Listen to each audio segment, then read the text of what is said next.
I'm within the Housing Policy Division. Within that, I'm in the Planning Grants and Incentives Unit. I'm a Senior Policy Manager. I interface with a lot of different efforts, including REAP 1.0, 2.0, SB2, LEAP, Technical Assistance, Pro Housing, and Housing Elements. I'm also a Senior Reviewer on Housing Elements, so you may be interfacing with me as well during the process. I'm happy to be here today and give a quick presentation on just some of the details on how housing element submission processes go, timelines, how we work internally, how we hope to work with all of you as you submit those housing elements, before you submit those housing elements, and kind of share some information on deadlines and statutory requirements. So with that, I will go ahead and get started. So just a quick overview again of our team. Our total team, our branch name is called the Land Use and Local Government Relations. It's our planning grants and incentives efforts, along with accountability and enforcement around all for local governments. We do housing element reviews. Our team and many of your reviewers are also pro-housing reviewers, application reviewers. We manage various funding programs. Same team members who you're probably going to be working with on housing elements are managing SB2, LEAP, REAP 2.0 grants, and our new funding source, PIP. That's the Pro Housing Incentive Program, which is a funding source to the Pro Housing Designation Program. Also within this unit or this branch is our accountability and enforcement team. We also provide technical assistance and oversee ADU ordinances, preservation work, and just technical assistance more broadly on all of these topic areas. So just as a refresher, I'm sure you all are aware of these dates. I hope you all are by now. 6 cycle due dates for the San Joaquin Valley is December 31st, 2023, or January 31st, 2023, depending on your, January 31st, 2024. I will get that corrected before we send out the slides. I hope I didn't cause any anxiety when Merced, Madeira, and King saw that date. So it's January 31st, 2024. Depending on where you are in the region, you're subject to the 31st or the December date or the January date. When that date kicks in, formally, what's known is that the 6th cycle will have begun. Your 5th cycle compliance will no longer be officially in the 5th cycle. We will be in the 6th cycle as of date, and everyone who is not in compliance by that date will be considered out of compliance. Now, a lot of I know these all sound like scary terms, and I will go through some of the nuances, but just so you know, formally, once that date hits, the 6th cycle has begun. Talking about compliance, and if you haven't already heard, I'm sure you guys have all already gotten the briefer and read, the new state laws around housing element compliance. But just to give a little bit more of a refresher about this, compliance in the 6th cycle is especially important because of a lot of new legislation that has passed over the last couple of years of the legislature and the new enforcement authority that HCD now has, especially regarding housing element compliance. Specifically, HCD is now allowed to review any action or failure to act that is inconsistent with housing element or housing element laws. This includes failure to implement programs in the housing element. This includes failure to have a compliant housing element by a certain time frame. This includes not submitting a housing element, which I doubt anybody is going to be doing that. I know you guys are all working very hard on that right now, but it does give us a wide range of authority to enforce housing element law and housing element timelines. If there are violations, there's a wide range of actions we could take, but we always start with technical assistance, try to understand what's going on, how can we provide you guys resources and support to address that issue, to get you across the finish line, working with you to bring you into compliance as much as possible. then worst case scenario, we go into some not so fun enforcement actions like lawsuits and etc. But I hope we won't get there in the San Joaquin Valley because I know you guys are all working really hard on this. In addition, though, to just HCD's authority, enforcement authority, there are a lot of other benefits from having a compliant housing element. Funding programs, a lot more funding programs are now linked to housing element compliance. And by a certain date, eventually it becomes very challenging to access those funding sources if you don't have a compliant housing element. Per housing designations, if that's something you're working towards or hope to go after in the near future, one of the threshold requirements to accessing a designation is housing element compliance.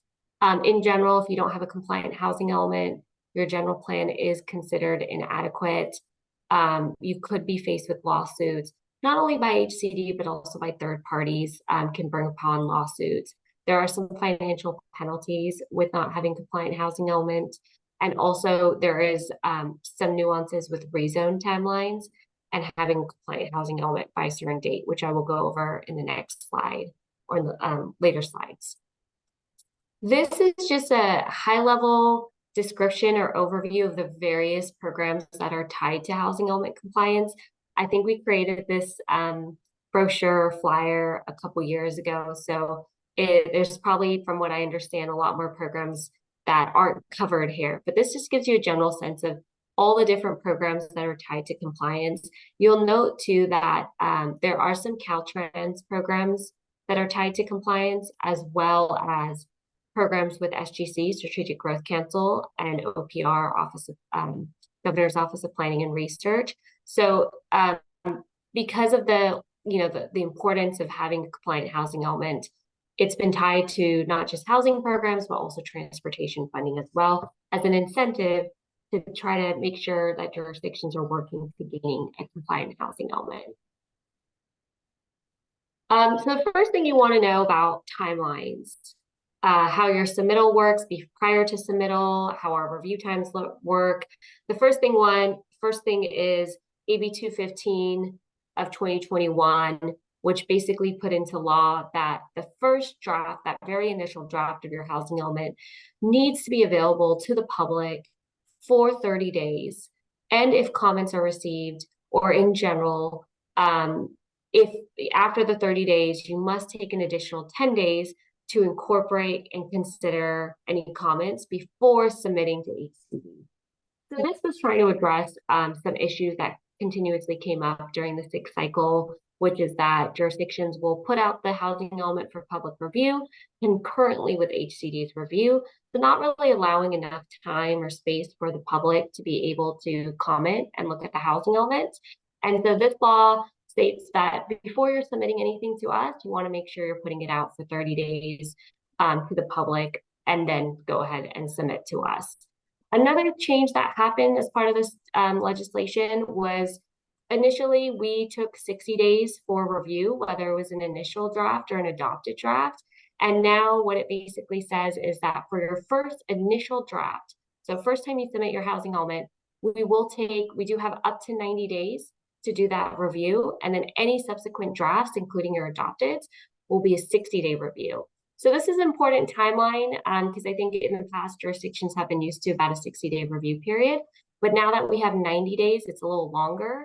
But we do hope, no promises, but we do try within that first 90 days to reach back out to jurisdictions, complete a preliminary review, and work with them to get some revisions done during that 90 days. So it does give us a little bit more time and you a little bit more time to work with us in that first submittal. But that doesn't always happen, but we are trying to adhere to getting back to you within the 90 days and trying to give you some space and time to do some revisions. Another important timeline that came about under state law in the last year or two is that if your housing element is not adopted and found in compliance, so not just adopted, but it needs to be in compliance by HCD within 120 days of your due date, any rezoning efforts must be completed within 1 year of the statutory due date. So for those of you who are familiar, typically you would be getting 3 years to complete any required rezones for your RENA, for a shortfall, for prior identified sites.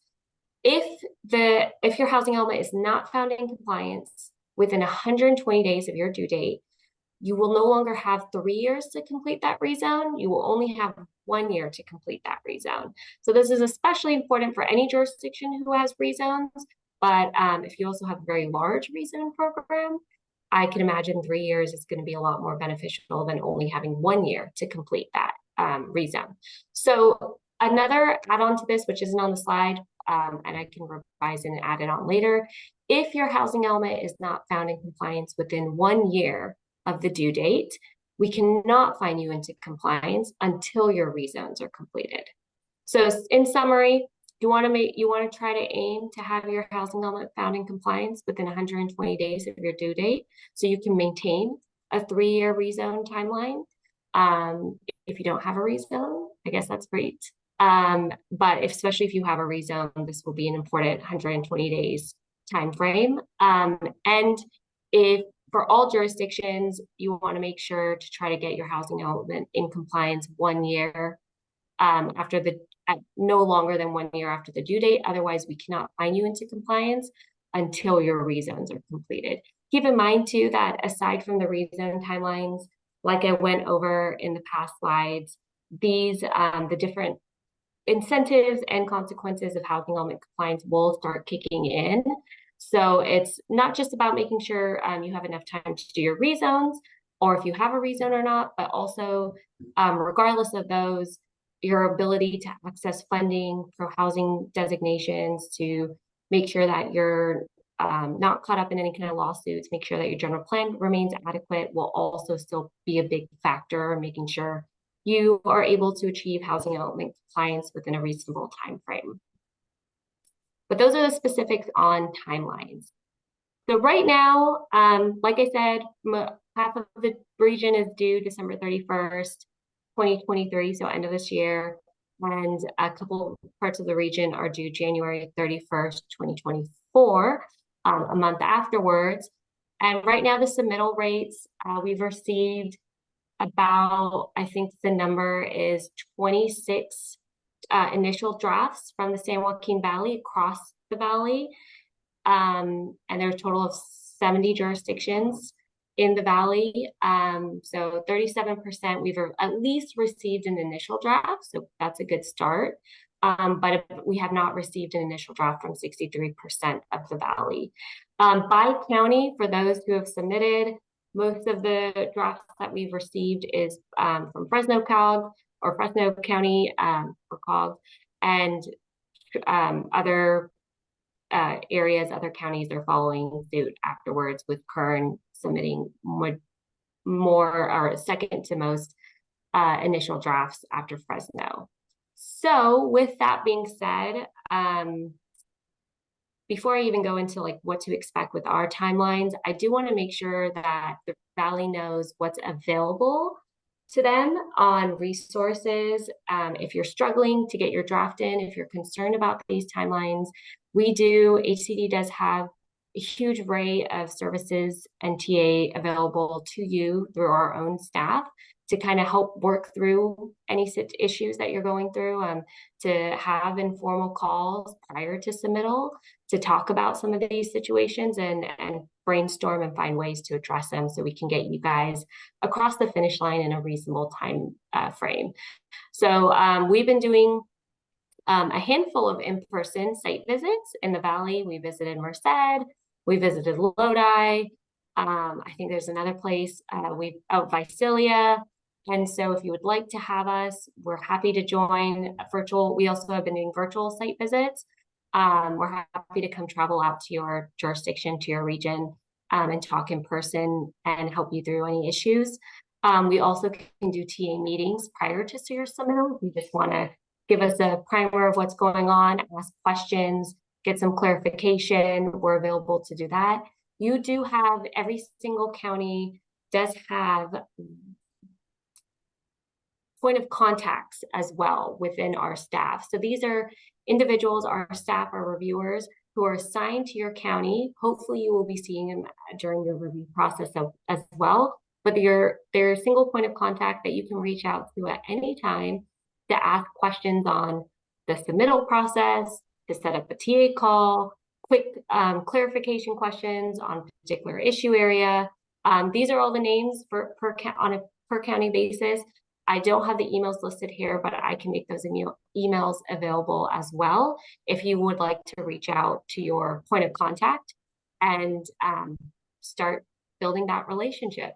Also, we hope that the point of contacts will transfer over as your assigned reviewers when you submit your housing elements.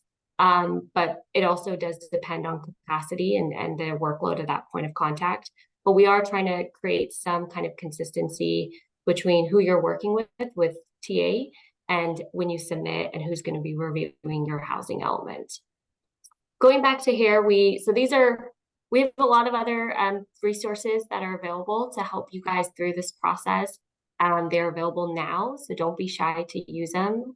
Don't be shy to reach out if you guys have questions or just want to give us an overview of what's coming. Our team is available to answer questions and to meet you all and have meetings and work through anything you're going through. Really quick on what to expect with the review process. So I did give you a sense of the statutory timelines that we have to adhere to: 90 days for your initial draft, 60 days for any subsequent drafts, including your adopted. Realistically, what we are finding and what we saw in the ABAG region and the SCAG region is it is taking about 3 to 4 submittals at minimum to get a compliant housing element. So I would try to consider that as part of your timelines, as part of your scheduling. It's getting better as we all kind of grow and go through this process and start to create some efficiencies. But it is taking about 3 to 4 submittals for each city jurisdiction to get a compliant housing element.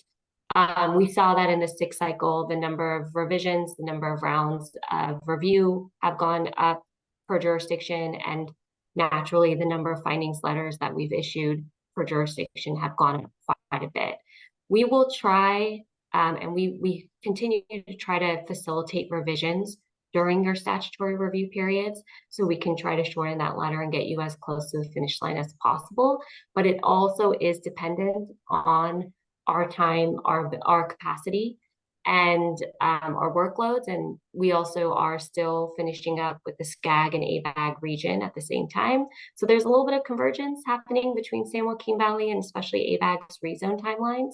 But again, like we said, we will try our best to facilitate revisions. Things that can make it easier for us to do that is if you reach out in advance, if you're working with us ahead of time, so we can try to get ahead of the game with you and be a little bit more productive before you submit your housing element. And I think that's actually all I have. But also Paul has joined us. Paul, I don't know if you wanted to add anything that I may have missed. No, you're nodding. Okay, cool. Okay, Michael, Robert, I'll pass it back off to you guys. Yeah, there's a bunch of questions. Go ahead, Robert. Yeah, we do have several questions. Paul, thank you for joining us. Paul McDougall, everybody. The first question I think relates to the review period. Are we talking about 90 calendar days or 90 working days? 90 calendar days. Okay. Second question. What does the timeline look like for the public comment period following the 90-day state review if a jurisdiction is asked to make revisions? It is statutorily, you do have to make, if you're making revisions, you do have to make those revisions available to the public for 7 days, 7 calendar days. Thank you. All right. Next question. Many jurisdictions rely on several funding sources that require a compliant housing element. After December 31st, will HCD be considering any letters of extension or similar for jurisdictions that have a review in progress? Yeah, I think I'll pass that one off to Paul, who's a little bit more in the loop on the funding programs and the compliance dates. Well, thank you, Sohab. Of course. That was Let's see. HCD does not have authority to extend the deadline. So technically, as of the date after your deadline, you'd be out of compliance. And for as far as programs, you just have to look at it on a program by program basis. Sometimes it's statute and it's not very flexible. Sometimes it's guidelines and it is flexible. Sometimes there's flexibility added. So it's just really a program by program basis. All right. And I'll also add, since there's maybe some folks that apply to the state for CBG, keep in mind that's a different standard. Many of the programs requirements for housing elements are substantial compliance is found by us, meaning a letter in your hand. But the CBG standard is a procedural standard, submitting a draft, getting our findings, and adopting. Okay, thank you, Paul. And keep the questions coming. You can also raise your hand and we can put you on air if you prefer, or the Q&A is fine as well. How are submittal rates computed rather? Yeah, it's just those pie charts that I showed earlier. It's just basically we looked at, of the San Joaquin Valley, of all the jurisdictions within the valley, how many have at minimum submitted an initial draft. And that was 26 jurisdictions out of 70, I believe, that submitted an initial draft. And then we just broke it up by county. All right. Now, has anyone been certified yet in the 6th cycle? For the San Joaquin Valley, I'm assuming? It doesn't ask that, but how about both, statewide or for the San Joaquin Valley? Yeah, I don't know. Paul, do you know off the top of your head what our statewide numbers are right now for certification? Well, just to answer the question, yes, some folks have been certified. It actually does happen. I think we're around maybe 60% or so. And making pretty strong strides in the ABAG region on like a weekly basis, as well as the SCAG area. Right. As far as the San Joaquin Valley, I don't think anyone has been found in compliance yet. There's certainly a handful in the Fresno COG that are very close, submitting revised drafts, and I think at least one in Kern COG Shafter that is very, very close on their second submittal. So we're starting to see second submittals. That's good. And that does beg another question that I had earlier about those jurisdictions, with regard to enforcement measures, Paul or Sohab, for those jurisdictions that are working in good faith to at least submit by December 31st. What are the, are we looking at dropping a hammer immediately, or how does that work if the jurisdiction has at least submitted by December 31st? Yeah, the enforcement units is a quickly maturing unit, so things are changing and evolving. But for the SCAG and ABAG region, I'm pretty sure we waited a couple months, and then we kind of send a notice and say, hey, where's your schedule at? And then sort of prioritize how we follow up on that. So it's not a day after thing. Yeah. Okay. Next question, are subsequent submittals 90 or 60-day review? I think you said 60. Subsequent submittals are 60-day reviews. And following on that, are each of those 3 to 4 submittals, resubmittals, taking additional review periods of 60 days each? Oftentimes, yeah. Okay. Yeah. On funding, how would a jurisdiction know if housing element compliance is statutory or regulatory? It's kind of a tough one, but basically going to the statutes. So like CBG, that statute, there's always at least a statutory kind of route, but it's sometimes the statute's more specific, sometimes it's broad. But let's see, PHLA, that's statutory. Housing Trust Fund, that's statutory. CBG statutory. The infill is statutory. For the most part, they usually have a statutory route. It's just a matter how much flexibility programs has for guidelines. Okay, thank you. Would a jurisdiction be in compliance if the housing element is adopted and determined to be in compliance within 120 days? Yeah. Okay. Yep. Just be in 120 days. I mean, Yeah, Yeah. maybe just a little bit of color there, because some folks think that the 120 days is a grace period. You'll hear that term. But that doesn't insulate you from being out of compliance. Really, the 120 days applies to whether your rezone is going to stay on 1 year or stay on 3 years or shift to 1 year. Right. Yeah, that's the biggest distinction, is the 1 versus 3 year for the rezone. And so kind of we probably need to hammer that kind of hard, that there is a consequence, and it's a difference of 2 years. Yeah, big Okay. time. Yeah, and yeah, keep in mind that 120 days, that's a letter in your hand from us. It says that you're in compliance, not adopting by that 120 days and we later find compliance. It's a higher standard. Very good. Have any jurisdictions in the San Joaquin Valley gone through only 1 or 2 submittals before being certified?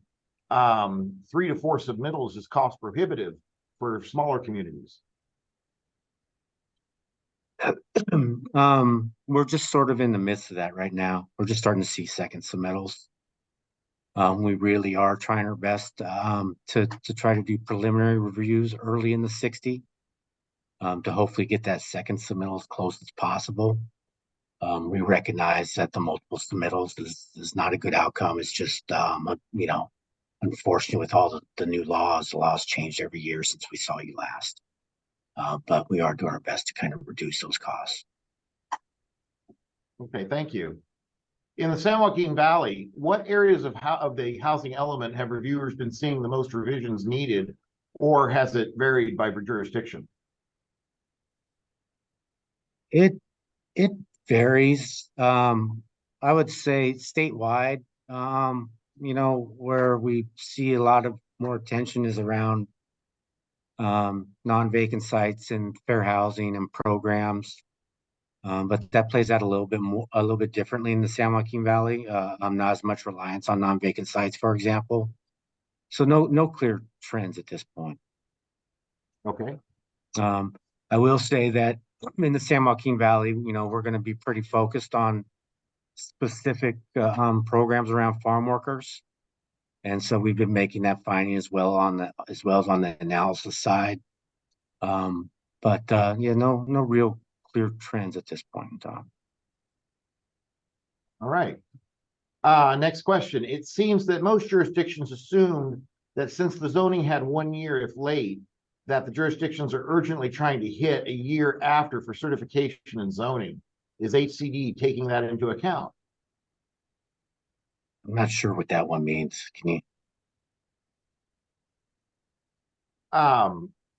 So in other words, that they're trying to get the certification. I mean, the way that I read it is that the jurisdictions, knowing that they only have a year after, if they come in late, that they're trying to hit within that year after for certification within the year. And I don't know, is HCD taking that into account? Perhaps the attendee can clarify the question a little better. And I can move on to the next one. Hold that one for the minute. Put a pin. From Tristan Osborne, if it takes 3 to 4 submittals at 60 days per review, it seems like many jurisdictions will miss the 120-day mark unless they're already into the second submittal. This is assuming very quick turnarounds from the cities themselves. Yeah, Not that's a question. correct. Yeah, that's correct. All right. That's everything that I have at the moment. I do want to provide again some time if you want to raise your hand, we can certainly. Oh, here's one more came in. When these quote great lawmakers propose these wonderful laws, does HCD have a seat at the table through a liaison that can rationally explain to state lawmakers why their bills are not working and creating an administrative nightmare for the cities, especially those under 50,000 in population? Does HCD make legislation? No. Okay. But I will say that we review legislation. We will provide feedback through analysis that goes through the governor's office. But a seat at the table as legislation is happening, generally no. I think the question is, does HCD advise? Does HCD advise the legislature on some of these bills? We provide input to the governor's office. Okay. Very good. All right, so we're holding the line open. Again, questions can go into the Q&A, or if you want to raise your hand to ask a question, that's fine too. We can unmute you. Another one come in. Chuck Kinney, if a jurisdiction misses certification within the 120-day mark, does that automatically put them into a 4-year cycle? We used to have kind of a consequence for being the 120 days used to apply to an 8-year and 4-year planning period. Really, the thinking always was if you're going to be late, you don't get an 8-year planning period. You shift into a 4-year planning period until you can demonstrate that you can do some things on time. The 4-year update is gone, and the consequence is for the 120 days is now on the rezoning. So there's nothing to do with 4-year updates anymore. All right. Okay, I wasn't clear. I think this is relating to the earlier question. I wasn't clear on this 120-day response about being in compliance. Does that mean if we go past the due date, January 31st in this case, even if we're in compliance within 120 days, we will still be deemed out of compliance? This is related to a jurisdiction now in a 4-year cycle. You want me to read that again? What I'm hearing is if you're in compliance for the 6th cycle before the 120 days, then you maintain the 3-year planning period. You're not in a 1-year, not planning period, 3-year rezone, not a 1-year rezone.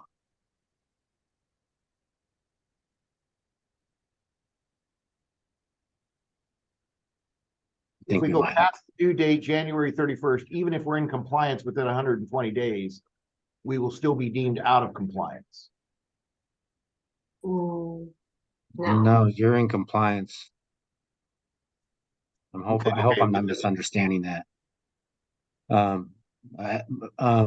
mean, let's say as of, is this a January 31st jurisdictions? Yes. As of February 1st, you're technically out, but you get 120 days to stay on the 3-year planning period. You know, in that time between February 1st and you're in compliance, yeah, you're out, but you'd be in compliance once you are. If you meet the 120 days, you stay on 3 years for rezoning. All right. What is the compliance rate for SoCal in the Bay Area? It's about 60%, trending upwards. Okay. So State Cog is about what? So maybe 2 out of 30 are out. So that's pretty high. Yeah. Standag is what, about 15 out of 19. So that's, what was that? 550. That's over 70 in it. So they're a little bit higher rate. Okay. So will we lose the PLHA funding if we haven't received it yet, if we are out of compliance, or will the funding be paused until we're back in compliance? The PHLA one is a little bit complicated, so I'm not really comfortable answering that because you have multiple years. And then sometimes like the older year might drop off if you're not in compliance by a certain date. So like if you have 3 years of funding that you haven't collected now. I think they're about ready to put out a NOFA, and the deadline for the housing element will be February 28th. If you're not in compliance by then that 3rd year out might drop off, but it's better to talk to PHLA. It's a little bit complicated. Okay. And then they have competitive rounds and all that stuff. So it's a little bit complicated for that. But we're glad to set up a call, so you can better navigate that. We're glad to coordinate with Danielle and PHLA and have a conversation with you so you can better map that out. Very good. Okay, so we've got a request to see the slide on the 120-day consequences. If you could put that up, please. Sure. Next question. Thank you. Next question. What happens if you are subject to the 1-year rezone and you take longer than 1 year to complete the rezones? Then technically we could enforce that. And you could be found out of compliance. It usually goes through a progressive process. We'll send you a letter of inquiry or whatever. What's the status? And then eventually notice a violation, eventually potentially pulling compliance. All right, thank you. And there's another fold there, because this happened at least in the Southern California. If you're not in compliance before that 1 year, you're on the other side of 1 year, and you're still kind of getting your element in compliance, we won't find you in compliance until the rezoning is complete because the 1 year is passed. right. Michelle Zumwalt asks, at what point, if out of compliance, are you not eligible to receive state grant funding? It just depends on the program. I'm not sure. I mean, if it's a threshold or points or whatever, if you're you're either in or you're out. And depending on those guidelines, I'm not really sure where they're going with that question. Yeah, but if it's March 1, Paul, March 1, 2024, and we submit it by the, let's just say, January 31 deadline, then we're kind of in that gray area. I think that's the point of the question, because you're not. If it's March 1st and you're not in compliance, you're out. There's no grace period that gives you some sort of insulation. The 120 days only applies to the rezone. Okay. Oh, okay. Sometimes programs will put that 120 days into their guidelines as a flexibility. Sometimes programs will say, we'll let you in the door, but we won't give you the money until you're in compliance. It's just a program by program basis. Each one's different. Got it. So, all right. So they need to be 2 or 3 submittals in by the due date in order to potentially be in compliance. Yep. All right. Okay, and then I think similar question concerning loss of grant funding. It's sort of a catch-22, more of a statement here, more of a catch-22 if a jurisdiction needs the grant funding to accomplish program objectives. Yeah, we fully understand that. Okay.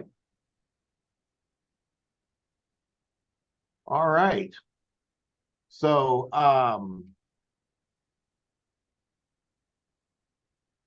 the question. Robert, Randy Hatch. Let's go to Randy. Yeah, very good. Randy, our local land use planner. What words of wisdom do you have here?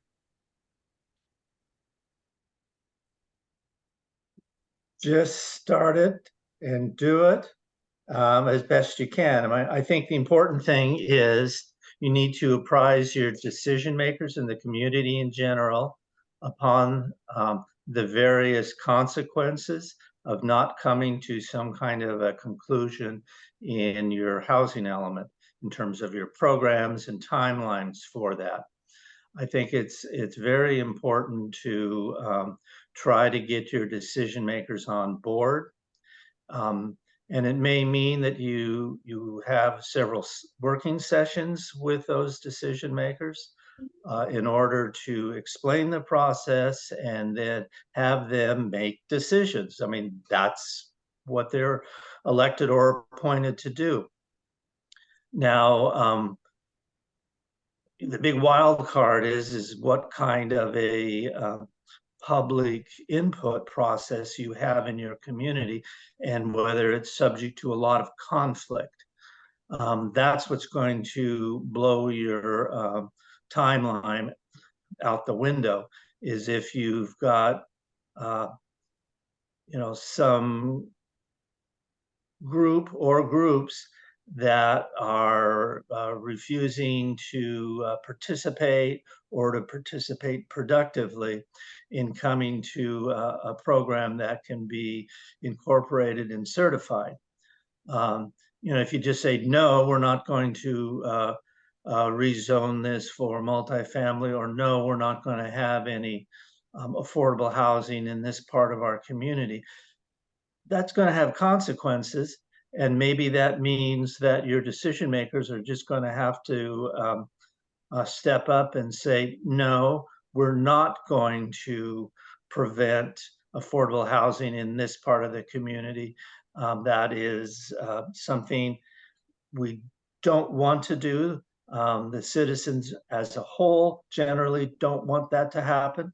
And even if there's some kind of a petition that's saying, in this part of the town, we don't want any affordable housing, albeit we have a large infill piece that's vacant and could easily accommodate some affordable housing. Sometimes you're going to have to make decisions that are unpopular. And that is part and parcel of being an appointed or an elected official. A lot of it is just, you're going to have to build trust with the community, build trust with your decision makers. And, I've seen lately there's been more of a lack of trust. So that can become more difficult. And it's hard. That's all I can say. It's hard to get everybody to agree. We do have a couple of other questions that have popped up. Is HCD available to attend meetings virtually to relate to our decision makers that this is required? It's difficult to get our electeds to believe that. We do from time to time. Obviously it's difficult to do that for the entire state. We do have to prioritize our mandated workload, but we're certainly open to considering the request. So again, kind of the point that communication is key, as with so many things, right? Be in communication with you, whether it's to update on status, or to make the request for technical assistance, to meet with a board if necessary, that kind of thing. Yeah. So the key is communication. Is REAP 2.0 statutorily, is REAP 2.0 tied statutorily to housing element compliance? Our application has been approved before 12/31, but we later find ourselves out of, let's see, wait a minute. If our application has been approved prior to December 31st, but we later find ourselves out of compliance, does this impact our REAP 2.0 funding? Statutorily, the housing element is not part of REAP 2.0. However, the REAP 2.0 program does allocate to COGS, and COGS do have discretion to come up with program guidelines as part of their sub-allocations. It could be part of that. Not sure if I've seen that, but statutorily no. Okay. Let's see, I think a couple of clarifying points there. I think that we captured, I hope. So going to a kind of an extreme example, right? The most extreme end of the spectrum, there's been a lot of media attention, for example, on, what's known as the builder's remedy, which we have seen in a couple of areas of the state, but, wherein basically a housing element or jurisdiction whose housing element is so far out of compliance that now developers are able to basically build what they want without regard to zoning, or with very little regard to it. That's, we're not looking at that. That's, again, that has happened. Probably the most extreme example of the consequences of being out of compliance that there is, but nothing like that that you're seeing in the valley. I know Fresno Cog, I was talking with Sohab earlier about, there was a lot of concern over the timing of the housing elements, and the fact that although most of our jurisdictions, for example, will have submitted by December 31st, most of them, if not all of them, will not be technically found in compliance. But we don't expect to see any results of that kind of effect here, because generally we're not facing in the valley, we haven't faced the same issues with regard to the housing. We've been, has it been your experience that the valley has been more open to affordable housing than other areas of the state? I would, my overall impression, I mean, we certainly are seeing some builder remedy projects, going, with the compliance or whatever in the Bay Area, parts of Southern California, mainly coastal areas. But whether that's going to happen in the valley much, that's hard to say. You keep in mind there is a 20% affordability as part of the definition of a housing development. But is for just general impressions about the valley in terms of zoning and land use, permit procedures, usually those aren't the super sticking points in the valley. Usually the zoning is pretty generous. Usually procedures are pretty streamlined. And to me, that lends itself to better opportunities for affordable housing, unlike other parts of the state where discretion is highly tightly held on a project basis. Very complex processes, but my sense in the valley is it's really pretty streamlined in terms of the land use. Right. I don't know, is that your overall impression? I'm just tossing it out there. Sohab, did you have any thoughts on that? No thoughts. Same thoughts as Paul. Yeah, I mean, and so, what I've heard today is that, again, with the proper communication, and that's what this webinar is all about, right? Is trying to get the word out, to keep those lines open as much as possible, that there are opportunities here to manage this process in a way that benefits everybody, that we don't have to have consequences that, yes, the mandates are certainly more restrictive than they have been in the past, but still manageable. Other jurisdictions have done it. So that's good, generally good news for the valley. We do have a hand raised, actually a couple now. Yeah. Anton first.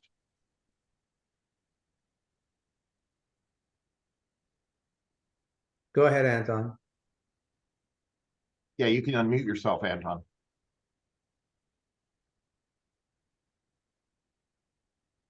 Man, 62 participants. How'd you get that together? When HCD talks, people listen. Anton, are you there? Go ahead. Yeah, we lost Anton. Are we talking to the whole valley here or just Fresno? I'm just curious. Oh, sorry for that. No, it's the whole valley. Outreach was to the whole valley, Paul. Right on. I'm just gonna riff a little bit. I mean, Sohab mentioned those virtual site visits. our in-person site visits, we really want to come down and shake a hand with you and see your communities. It helps our reviews. We just did visits in Merced, a handful in Merced, right? So, and also Lodi, Yeah. and those visits are so informative, and oftentimes we can better guide you and help you navigate the statute when we get a sense of the community, your challenges, your opportunities, and your direction. Okay, well, I guess I was trying to answer the question. It's Yvette, but I must have used the link Anton forwarded instead of my link. So I apologize for that. So I did want to make I don't know if it's more of a question or a comment, because you guys mentioned that for the Valley, the focus has been more like on farm worker housing. What are some suggestions that would be sufficient work for farm worker housing? I you know, as a former farm worker myself and being raised by a farm worker, I sometimes see that having housing that's restricted to a specific class or group of people, you know, limits their availability to move up in the world. Like if they live in the housing now because they're farm workers, but they don't want to be farm workers forever. Physically, they can't even do the work forever. We'd want them to be able to move on and then they lose their housing. What are some other suggestions that you have been giving or possible programs that would be adequate for farm workers that maybe don't restrict just like the housing is for farm workers only? Like I'm looking at doing like extra outreach to farm workers when new apartments come on board, you know, just education for farm workers because they do have the language barrier. They're not as informed about programs and things like that, but I just wanted to get some ideas of what are some other things we can do. Sure. First, I know it's the Bay Area, but there actually are parts of the Bay Area, North Bay Area, San Francisco Bay Area that have strong farm worker needs. And they set up a collaborative that really laid out sort of the framework for how we look at farm workers in the housing element. I encourage you to look at that. But as far as the farm workers in the element, first is your analysis of the needs. Many times we will see here's our employment development department data, which we know is a huge undercount, and not really the analysis of the needs. Meaning, you know, oftentimes we you know, farm workers are, you know, making not much more than 30 grand, and they have disproportionate impacts in terms of overpayment, sometimes housing conditions, sanitary conditions. And so just really understanding the needs is super important to start with that. And we've been recommending to a lot of folks to embrace the UC Merced study, which has a lot of useful data, in addition to the USDA information, which is a little bit better than EDD. As far as the programs, just we kind of look at it as just a kind of a framework, and it really it's not some sort of prescription. It's just kind of what's unique to your community, as well as the directions that you're hoping to take. And that framework is mainly around, you know, one, coordination, collaboration, education, two, assisting in new development. That could be partnerships with nonprofits, that could be assisting with funding, supporting funding applications, providing incentives. It doesn't necessarily mean to only gain 100% restricted farm worker development. We're seeing a lot of folks that are looking for more inclusive types of approaches. The next piece is really kind of the existing conditions, the existing housing conditions. How can we go about that? You know, it's different for cities and counties. Oftentimes counties have the employee housing, they you know, assist with the inspections, but can we target some of our rehabilitation needs in some of the areas where you might more likely see farm workers, but those existing conditions are super important too. And then lastly is kind of, you know, looking at it more broadly, because oftentimes it's not just a need that's within the boundaries of a city, but it's a broader need. Can we do regional collaboration? Can we look at education? Can we look at innovative approaches? So I think as long as you're kind of hitting on that framework, that it's usually pretty workable, and we have a few samples and models out there.